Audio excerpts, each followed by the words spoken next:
everyone, today I'm going to be filming some recent poetry favourites. I just want to say that I think I have been sent, I've been sent 3 out of 4 of these poetry books, and I will be saying which ones I have been sent for review. I've been very lucky being sent them. They are amazing, and I also have to say I actually know 2 of the authors, so yeah, it doesn't flavour my opinion at all by the way that knowing them, if I didn't enjoy their work I wouldn't be reviewing it on my channel, if I'm honest. So here we go. Okay, so first up I have Pedasi by Malika Booker. I didn't get sent this one, but I did meet Malika Booker at the Kendal Poetry Festival. She is a fabulous reader, I just have to say. Oh my goodness. I could watch her read all day. It was a sweltering hot day. Everyone was a bit hot and bothered and the audience was still. She was fabulous. So it talks about some of the Caribbean aspects of her upbringing, some things that she says very plainly that are very shocking and stark. As Pascal Petit said on the back, Malika Booker's poems are raw as chili peppers rubbed into a wound. I'd say that she's very honest and doesn't leave anything out of her poems. They were certainly an education to me.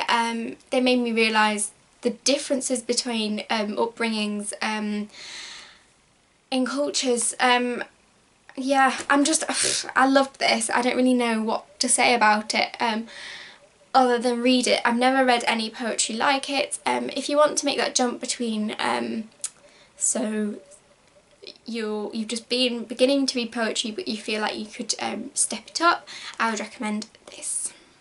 The next poetry collection I'm going to be talking about is Hope's Hospice and Other Poems by Kwame, Dawes.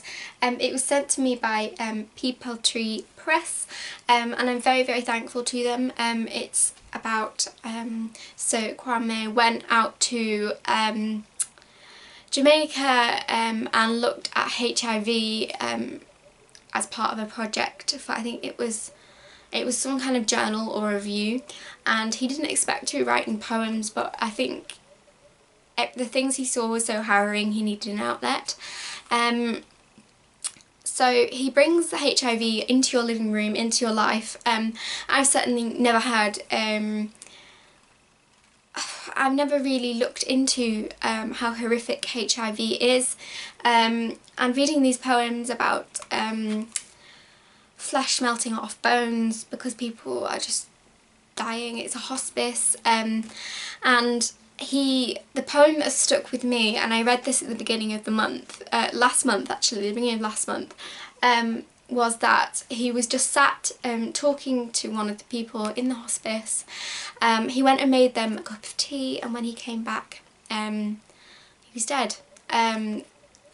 Yeah, just a completely different perspective on life and the world, so I'd give that one a read if I was you. Next up I have got Image Junkie by Pauline Yarwood. I know Pauline and I'm friends with Pauline, but as I said I wouldn't be reviewing it unless I thought it was fabulous. This is published by Wayleave Press and I did get sent a free copy, and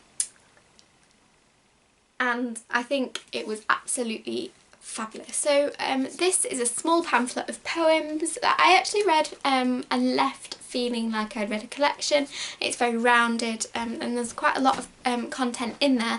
So it talks about memories as a child and growing up, and I would say that she looks at things very closely, a bit like a poetic scientist. That's what I've written in my notes, which I think that's perfect to describe her work. I'd recommend giving these a read if you're looking for something that feels like it has, continuation and a story. Certainly for the first 3 quarters of the pamphlet, and then for the last quarter it's more nature-based poems. Yeah, so I thoroughly enjoyed that one. I particularly enjoyed, I'm going to read it, a poem called Give Me a Face. Now I'm going to have to put my purple glasses on, so sorry. Right, so we've got the purple glasses, I'm going to put them on. give me a face. I don't care if I'm a pink-haired punk.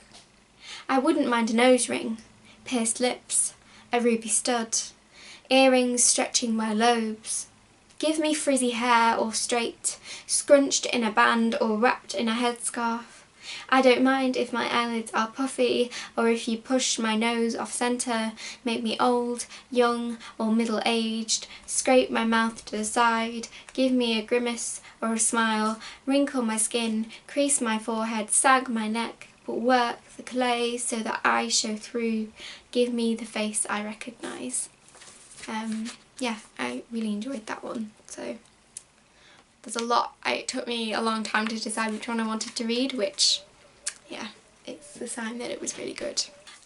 So next up is Basic Nest Architecture by Polly Atkin. I really enjoyed this. I thought Polly looked at where you live and the self, illness and the self, and nature and the self. I don't normally enjoy nature poems, but somehow she made me enjoy some nature poems. I think it's because she linked them to childhood memories and made them quite relatable. Quite a few of her poems are set in the Lake District, and quite a few of them actually had epigraphs that were about Wordsworth. So we live in the Lake District, so the Wordsworth Trust and Dove Cottage are very near us, and yes. So I don't normally enjoy, if I'm honest, poems with epigraphs, but she pulled them off. She made the epigraphs make sense to me. I would read the epigraph and think, okay, and then read her poem underneath and it would make complete and utter sense to me, and her poem would bring something fabulous to the epigraph. Her poems are very delicate but powerful, and she's actually inspired me to write a couple of poems. So these ones on the side are poems I'm going to go back to and see if I can apply myself to them. I had some ideas when I was reading about poems I could write based on it, so thank you very much, Polly. Oh, and I did get sent this one by Seren, so thank you very much, Seren. Okay, so that's it from me. Thank you very much for watching. Please let me know if you've read any really good poetry recently, because I'm always on the lookout. And I'll see you again next time. Bye.